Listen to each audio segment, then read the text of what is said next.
Severance. This is the latest show to come out from Apple TV, and those of you still out of the loop on my opinions on Apple TV, it is by far one of my favorite streaming services out there. If not, it is my favorite. Severance was a show I saw the promotional material for. I'm like, this is trying something new. It looks a little bit different, a little bit risque. I'll give it a watch. It is 9 episodes long.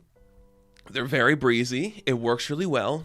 And it is really insane to talk about. Now, I talked about another show on Apple TV a few months back called Physical, where watching that show made me go, this is so intense and crazy. I'm amazed people would be interested in this. I feel the same way about Severance for a different reason. Watching this show is like watching a nightmare of the work world come to life. It's everything you hate about working and being put like a 9 to 5 in any sort of job.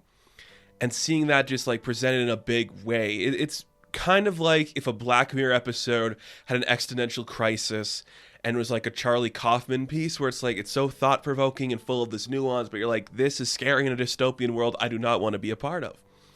It's subtly brilliant. It is one of the most beautifully creative shows I think to come out in the past few years, right down to the writing and the lighting and just like the production design. The production design alone is one of the most insane things out there because it's so subliminal and just small and basic and just empty. If you've seen that like Twitter page called Liminal Spaces, where it's just like this really beautiful like empty room with these certain lights and design and patterns in it, that's what this looks like, because right down to every single scene in the offices, in the hallways, in people's homes, everything has a certain beauty of simplicity to it, and it's kind of terrifying just how simple it is and how beautifully directed that simplicity is, because it's just a pattern or a design being presented with these moving pictures and these moving pieces. It's kind of freaky. It's kind of weird. It's very robotic and stiff, which is the point of this piece, to make you feel like inside this workplace is weird and uncomfortable and you don't really like being here. It's doing a great job at that, just because right down to the directing, nothing feels comfortable. You are on the edge of your seat, like, ooh, this is weird and different. I don't like the way I feel here. I don't like the way this world feels. And the biggest surprise of all, a big percentage of the directing for the show comes from Ben Stiller. And I know that's weird to say. I just don't see him doing something like this. It is just so out of his wheelhouse, but I shouldn't be surprised he does it because he sometimes just does random stuff, but it's so beautifully directed. I was not expecting to see Ben Stiller's name attached to this thing for so much of this series. It's insanely good and insanely creative. So what is the premise of Severance? Well, there's this procedure you can there's this procedure you can get in this world, where if you are working for this certain company, you can sever something in your brain. So when you are on company time, you have no idea what your life is outside of the company or in that building. And when you are in your own personal time, after your 9 to 5, you do not know what's going on inside the work. It's terrifying, because if this was something that could happen, I have no doubt companies would be implementing it. There is something so terrifying about altering your brain and missing a huge chunk of your life. So just like the actual like just body horror of that and the psychological horror of that, it messes with so many of like the characters in here, the people who like explore these halls of this workplace and explore the real world of this workplace. It's genuinely terrifying. Beth Lower is the new addition to kind of like our office workers, and she instantly is like, I do not enjoy this. I do not want to be here. This is very uncomfortable. This is a weird place. Why would my other self want me to come here? It's kind of like a scary horror film in that, but everything is just so stiff and suburban and quiet and just like dimly lit and bright lights and fluorescence, and just it's just watching everything you hate about working presented to you in this terrifying way, and that is just such an insane thing to see in a show like this. The acting is incredible. A standout to me, and I know it's insane to call it a standout because he's the lead character, Adam Scott delivers probably his best performance to date, because there is just so much simplicity to it, but integrity behind that performance, where at every turn you do not know what this guy's thinking, you do not know how this guy is acting. He seems uncomfortable of everything, sure of himself in every situation, and just struggling to find that workplace balance.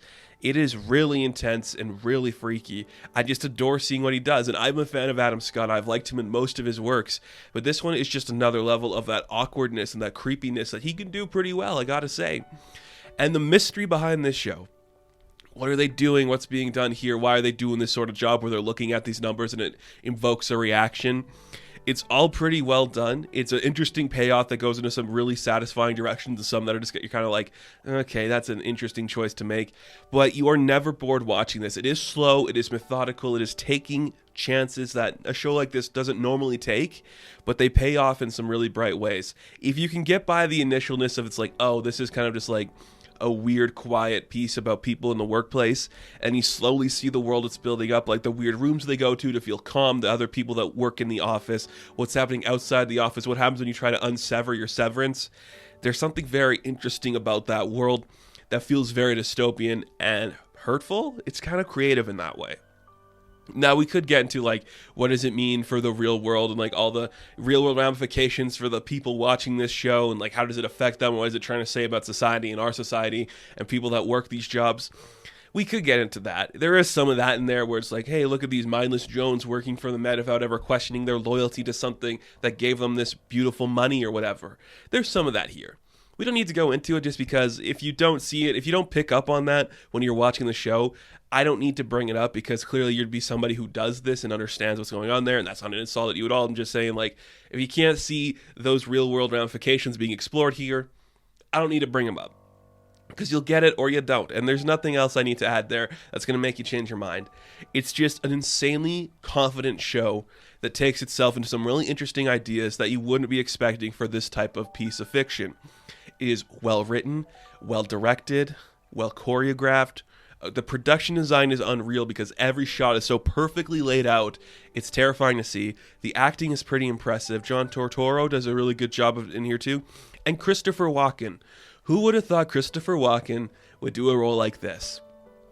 It is really cool, really weird, and a really satisfying show that goes into some very interesting directions that's going to make some people go, ooh, that's weird. I don't like the way this is making me feel. And other people are going to like it for its beauty. It's simple beauty. That's the best thing I could say about this show. It's so simple, a like idea and concept and production design, but it's incredibly beautiful, and that is a highlight for Severance. So, Severance, Season 1, because I do believe we are getting a second season of this show, I'm going to give an 8 out of 10. Now, thank you guys for watching this review. Be sure to like and subscribe to the channel. As always, you can check me out on Instagram, TikTok, and Twitter. And as always, I will catch you in the next one. Have fun, stay safe, good luck.